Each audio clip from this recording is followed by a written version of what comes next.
இங்க வாடி, உட்காரு. எனக்கு அப்பையில இருந்து கத்திட்டே இருக்க. என்னடி, உன்னதான் பொண்ணு பார்க்க வராங்களாமே, அப்பா இப்பதான் சொன்னாரு. ஆஹா, ரேணு இப்பவே பெரிய மனுஷி ஆயிட்ட போல இருக்கே. அக்கா போக்கா, எனக்கு ஒரே வெக்கமா இருக்கு. ஐயோ, வெக்கம்லாம் வருதா உனக்கு? ஆமா, என்னடி அது?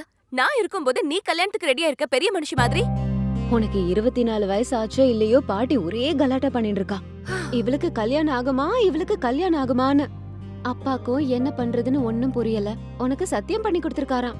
அப்பப்ப எனக்கும் தோணும், அந்த கல்யாணத்தை பாட்டிக்கு பண்ணிட்டா இந்த கலாட்டாவாவது குறையும்ல. அவ்வளவு அட்டகாசம் பண்ணிருக்கா கேளும். பாட்டி இப்படிதானே நமக்கு தான் தெரியும்லடி. ஆனா நீ எதுக்கடி ஒத்துக்கிட்ட? 20 வயசு தானே ஆகுது உனக்கு. உனக்கு என்னக்கா, ஜாப் பணம்னு சிட்டில நல்லா என்ஜாய் பண்ணிக்கிட்டு இருக்க. எனக்கு படிப்பே வரல. ஊர்ல இருந்துட்டு என்ன பண்ண போறேன்? அதனால்தான் அந்த கல்யாணத்தை நானே பண்ணிட்டு ஹாப்பியா என்ஜாய் பண்ணலான்னு அப்பா கிட்ட போய் சொல்லிட்டேன். அப்பா கூட சரின்னுட்டார்.